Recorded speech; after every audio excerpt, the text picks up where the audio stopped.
Welcome to our channel. నేను గిరిజ. ఇవాళ మనతో పాటు ప్రముఖ ఆధ్యాత్మికవేత్త, జ్యోతిష్య వాస్తు పండితులు, శిక్షణ నిపుణులు, లలితాదేవి ఉపాసకులు బ్రహ్మశ్రీ నానాజీ పట్నాయక్ గురుగారు ఉన్నారు. వారితో మాట్లాడిద్దాం. గురుగారు నమస్కారం. శ్రీమాత్రే నమః. గురుగారు, మనకి బ్రహ్మంగారి కాలజ్ఞానం ప్రకారం అన్నీ కూడా 1 by 1 జరుగుతూ వచ్చాయి కదా. మరి ఇప్పుడు కానీ ఇకపై జరగబోయే విషయాలు, అంశాలు ఏమైనా ఉన్నాయా గురుగారు? బ్రహ్మంగారు ఏంటంటే టైం లైన్ అంటే పర్టికులర్గా 2026, 27, 28 అని ఏం చెప్పలేదు ఆయన. ఏంటంటే భవిష్యత్తులో ఇలాంటివన్నీ జరుగుతాయి. స్త్రీలు వెళ్తారు, లేకపోతే పలానా చెట్టుకి పాలు గారుతాయని, లేకపోతే ఇన్ని సంవత్సరాలు ఉండే చిన్న పిల్లకి పిల్లలు పుడతారనో, లేకపోతే ఇట్లా రకరకాల చాలా అద్భుతమైనవన్నీ చెప్పారు. టైం లైన్ చెప్పలేదు అక్కడ కూడా. అతను చెప్పినటువంటి ఎన్నో విషయాలు జరిగాయి కూడా. మీరు బ్రహ్మంగారి చరిత్ర అని ఒక సినిమా ఉంటుంది, మీరు చూసే ఉంటారు.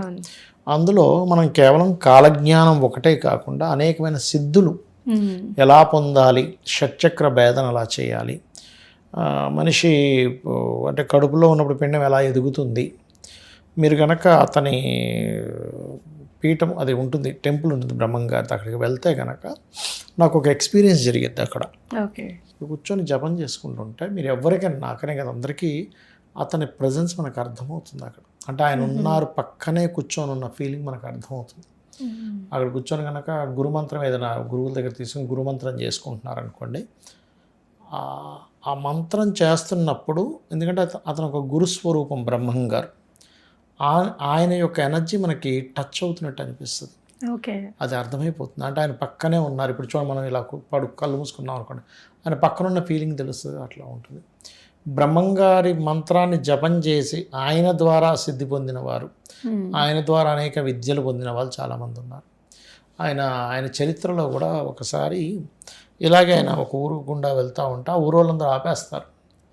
ఆపేసి నువ్వేంటో రకరకాలు చేస్తున్నావు, నువ్వు నీది ఒప్పుకోవాలంటే ఇంత అన్నం పెడతారు, మొత్తం ఈ రూమ్ అంతా అన్నం పోసేసి, ఇది నువ్వు తింటే కనుక అప్పుడు నన్ను ఈ ఊరిలోంచికి వెళ్ళొచ్చేదో చెప్తారు. అంతదాకా నేనెందుకు, నా శిష్యుడే తింటాడని వాడిని పిలుస్తాడు. పిలిచి తిను అంటే ఆ శిష్యుడు అష్టసిద్ధులు ఉంటాయి, అనిమ, గరిమ, లగిమ, మహిమ అని. ఆ సిద్ధుల్లో ఒక సిద్ధి ఏంటంటే మనిషి ఎంత హైట్ అయినా అవ్వగలడు. అది ఆంజనేయ స్వామికి ఉన్న సిద్ధులు, అష్టసిద్ధులు. అంటే అందుకే ఆంజనేయ స్వామిని అష్టసిద్ధి నవనిధికే దాత అంటారు. నవనిధులు అష్టసిద్ధులు స్వామివారికి ఉన్నాయి. అలాగే బ్రహ్మంగారు కూడా కొన్ని సిద్ధులు సంపాదించుకున్నారు. ఆయన వాళ్ళ శిష్యుడికి ఆ సిద్ధిని ఇస్తే పెద్ద సైజ్ అయిపోయి అలా నోరు తెరిచి మొత్తం తినేస్తాడు, ఈ రూమ్ అంతా ఫుడ్ని మొత్తం.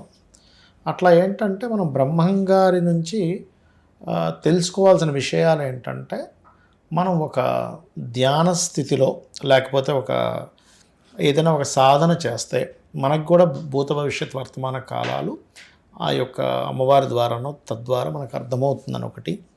రెండవది, మన సనాతన ధర్మం యొక్క గొప్పతనం తెలుస్తుంది బ్రహ్మంగారి చరిత్ర, బ్రహ్మంగారి గురించి తెలుసుకుంటే. ఎందుకంటే షట్చక్రాలు ఎలాగా, అదేవిధంగా ఎలాంటి సిద్ధులు ఉన్నాయి. ఎంతసేపు మనం లౌకికమైనటువంటి వీటిలోనే ఉండిపోతాం. కానీ ఈ లౌకికమైన ప్రపంచం నుంచి బయటకు వచ్చి అసలు మనిషి అంటే ఏంటి, మనిషి జన్మ అంటే ఏమిటి, కేవలం ఏదో 4 డబ్బులు సంపాదించుకున్నాం, 4 కార్లు కొనుక్కున్నాం, 4 బిల్డింగ్లు కట్టేసుకున్నావా, అందుకంటే నేను మహా గొప్ప అనుకున్నావు అంటే కాదు. ఆఫ్టర్ డెత్ తర్వాత నీ లైఫ్ ఏంటి, నీ జర్నీ ఏం జరుగుతుంది అనే విషయాలు బ్రహ్మంగారి యొక్క చరిత్ర తెలిస్తే మనకు అర్థమవుతుంది. అయితే ఆ రకంగా చూసుకుంటే బ్రహ్మంగారు మాత్రం టైం లైన్స్ ఏం చెప్పలేదు, కానీ లైఫ్లో విపత్తులు వస్తాయని చెప్పారు. కాకపోతే ఇప్పుడు మనకి జ్యోతిష్శాస్త్రపరంగా మేధిని జ్యోతిష్యం, దాని పరంగా మనం చూసుకుంటే రాబోయేది కొంచెం యుద్ధాల వైఖరి ఎక్కువగా ఉంది, వైరస్లు రాబోతున్నాయి, జల సంబంధించినటువంటి ప్రళయాలు కాస్త ఎక్కువగా ఉన్నాయి, అగ్ని సంబంధించినటువంటి ఇవి ఎక్కువగా ఉన్నాయి. ఎందుకంటే కుజుడు మేషరాశిలో ఉన్నాడు కదా, అనేటువంటిది మాత్రం కాస్త ఎక్కువగా చూపిస్తుంది చెప్పాలంటే. కాబట్టి కొంచెం నీటి ప్రదేశాల్లో ఉండేవాళ్ళు వీళ్ళు కొంచెం జాగ్రత్తగా ఉండాలి. అంటే గురుగారు, యుద్ధ వాతావరణం అన్నారు కదా, అటాక్ మన ఇండియా మీద జరిగే అవకాశాలు, ఇండియా కూడా కొంచెం పార్టిసిపేట్ చేయాల్సిన పరిస్థితి వస్తుంది. ఈ జపాను, ఈ మనకి ఈ యొక్క దేశాలు ఏవైతే ఉన్నాయో, ఈ మన ఏమంటారు, ఈ చైనా కానివ్వండి, ఈ జపాన్ కానివ్వండి, లేకపోతే ఈ రకరకాల దేశాలు ఉన్నాయి కదా, ఇవి కూడా కొంత పార్టిసిపేట్ చేయాల్సిన పరిస్థితి రావడం. అంటే ఎలా అంటే మంత్రి అయినప్పుడు ఈ సంవత్సరం కుజుడు ఆలోచన విధానం మంత్రి. అంటే ఇప్పుడు మనం చూడండి, 2 వ్యక్తులు గొడవ పెట్టేసుకుంటున్నారు, వాడు ఆవేశం ఉంచేసేపు వాడు కొట్టేయడం ఏదో చేస్తాడు. అదే వ్యక్తి గనక కోపంగా లేడనుకోండి, కొంచెం శాంతంగా ఉన్నాడు అనుకోండి, వాడు ఏదో గొడవ పెట్టుకోవాలని థాట్ రాదు. అవును. కూల్గానే నవ్వుతూ తీసుకుంటూ ఉంటాడు. కాబట్టి ఏంటంటే కుజుడు మంత్రి అయినందుకు దాని ప్రభావం. అదిగా కుజుడు ఓన్ హౌస్లోకి వచ్చున్నాడు, మేషంలోకి వచ్చి అగ్నితత్వ రాశిలో ఉన్నాడు. అందుకని ఓకే. అయితే ఎప్పుడు కూడా బ్రహ్మంగారు చెప్పింది ఏది కూడా పొలిపోలేదు. 3 రామాలు అంటే రామం 3 రామములు దేశాన్ని వెళ్తాయన్నారు ఎన్టీ రామారావు గారు, ఎంజీఆర్, ఇట్లా ముగ్గురు ఏలేరుగా. మరి స్త్రీలు దేశాలు వెళ్తాయన్నారు ఇందిరమ్మ అండ్ మన ఈవిడ జయలలిత గారు. అట్లా ఏంటంటే వేప చెట్టు వంగి ఏదో పాలిస్తుంది అన్నాడు, అట్లాగే జరిగింది. వేప చెట్టు అది మన ఈత చెట్టు ఏదో మొత్తం మీద అట్లా అనేకమైనటువంటివి ఉన్నాయి. అయితే దీనివల్ల మనం అర్థం చేసుకోవాల్సింది ఏంటంటే ఇంకోటి బ్రహ్మంగారు ఆయన సమాధి చెందారు. ఆయన సమాధి అక్కడ ఉంటుంది. ఆయన గృహం చూశాను నేను ఎలా ఉందనేటువంటిది. అలా ఏంటంటే అతను గురుస్వరూపము.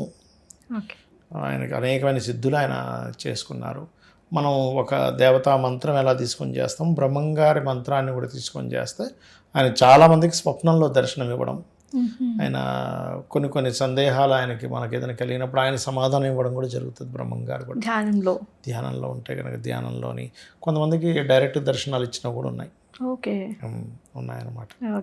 అంటే ఒక దేవత అంటే దేవతలు పంపించినటువంటి ఒక అవధూత లాంటి వ్యక్తి ఆయన. ఒక దేవత ఎనర్జీస్ ఎంత ఉంటాయంటే మనిషి ఒక స్థితికి వెళ్ళిపోయినప్పుడు భగవంతుడికి వాళ్ళకి ఏం తేడా ఉండదు. ఇంకా అలాంటి స్థితికి వెళ్ళిపోయినటువంటి వారు, అంటే దేని కోరిక ఉండదు, దేని మీద ఆశ ఉండదు. ఆ కర్మ సంబంధంగా ఎవరైనా ఏదైనా చేసుకుంటే వాళ్ళకి అనుగ్రహం కలిగిస్తూ ఉంటారు వాళ్ళు, ఆ రకంగా అనమాట. ఓకే గురుగారు.